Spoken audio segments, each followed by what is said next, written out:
Anak-anak, pada tema yang lalu kalian sudah belajar tentang jenis usaha ekonomi yang dikelola sendiri dan dikelola secara berkelompok. Kali ini Ibu Guru akan mengingatkan kalian lagi tentang jenis usaha ekonomi yang dikelola sendiri maupun yang dikelola secara kelompok.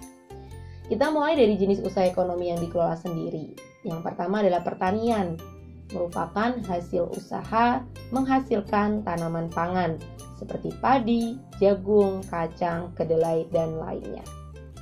Berikutnya adalah perdagangan, merupakan kegiatan menyalurkan barang hasil produksi dari produsen ke konsumen. Kemudian yang ketiga adalah jasa, merupakan kegiatan usaha dalam bentuk pelayanan konsumen, seperti usaha salon, bengkel, fotokopi, dan lain sebagainya. Kemudian yang keempat ada industri kecil, merupakan kegiatan mengubah bahan baku menjadi bahan jadi atau bahan setengah jadi. Seperti contohnya adalah usaha kerajinan, mebel, kursi, lemari, dan meja, industri keramik, industri anyaman, dan lain sebagainya. Berikutnya adalah usaha ekonomi yang dikelola kelompok. Ada badan usaha milik negara atau BUMN, badan usaha milik swasta BUMS, dan koperasi. Kita mulai dengan BUMN.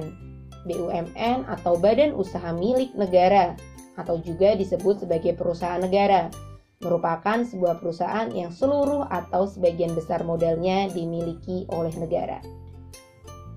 Bentuk BUMN sendiri terdiri atas perusahaan umum atau perum dan perseroan terbatas atau persero. Kemudian BUMD atau badan usaha milik daerah merupakan badan usaha yang dikelola oleh daerah yang bertujuan membangun perekonomian daerah. Contoh BUMN adalah Pertamina, Telkom Indonesia, BNI, PT KAI, PLN, Perhutani, Gada Indonesia, IPC, RNI, Pegadaian, dan masih banyak lagi. Untuk contoh BUMD adalah Bank Jateng, Bank Jatim, Bank Papua, dan lainnya. Berikutnya yang ketiga adalah BUMS.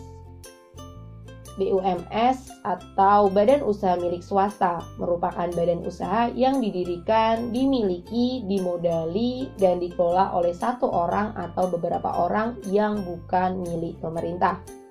Bentuk BUMS adalah firma, perseroan terbatas atau PT, dan persekutuan komoditer atau CV. Firma adalah usaha yang didirikan dan dimiliki oleh beberapa orang dan usaha dijalankan dengan satu nama. Berikutnya, perseroan terbatas atau PT adalah jenis usaha yang modalnya berasal dari penjualan saham. Pemilik saham mendapatkan dividen. Kemudian yang terakhir adalah persekutuan komoditer atau CV. Adalah usaha yang hanya dijalankan oleh sebagian anggota karena terdapat anggota aktif dan anggota pasif. Contoh BUMS adalah BCA atau Bank Sentral Asia, Unilever, serta Indofood. Berikutnya yang ketiga adalah koperasi. Koperasi merupakan bentuk perekonomian yang disusun atas usaha bersama berdasarkan asas kekeluargaan. Tujuannya adalah menyejahterakan anggotanya. Bapak Koperasi Indonesia adalah Dr. Andes Muhammad Hatta. Kemudian bentuk koperasi. Yang pertama adalah koperasi konsumsi. Adalah koperasi yang menyediakan kebutuhan sehari-hari. Kemudian yang kedua koperasi produksi, merupakan koperasi yang memproduksi barang-barang atau menampung hasil produksi anggotanya. Yang ketiga adalah koperasi jasa, merupakan koperasi yang bergerak di bidang penyediaan jasa. Dan keempat, koperasi simpan pinjam merupakan koperasi yang bergerak dalam usaha simpan dan pinjam. Terakhir, koperasi serba usaha adalah koperasi yang menjalankan bermacam-macam usaha. Contohnya adalah KUD atau Koperasi Unit Desa. Anak-anak, kita lanjut ke materi tentang cara menyimpulkan iklan. Yang pertama adalah membaca atau mendengarkan iklan dengan seksama. Kedua, menuliskan hal-hal penting dari iklan. Dan yang ketiga, menyimpulkan maksud iklan dengan menggunakan kalimat yang singkat dan jelas. Contohnya di sebelah kiri itu ada iklan tentang Big Burger. Kalian bisa membacanya dengan seksama, kemudian kalian menuliskan hal-hal penting dan dapat menyimpulkan maksud iklan tersebut. Iklan ini berisi tentang penawaran berupa menikmati paket burger super dari Big Burger hanya dengan mengeluarkan uang sebesar Rp30.000. Dari yang sudah kita bahas, kita dapat menyimpulkan beberapa hal tentang campuran. Yang pertama adalah campuran tersusun atas 2 atau lebih unsur atau senyawa. Yang kedua, campuran dapat dipisahkan menjadi zat-zat penyusunnya. Yang ketiga, perbandingan massa zat-zat penyusunnya tidak tetap. Yang keempat, sifat campuran sama dengan zat-zat penyusunnya.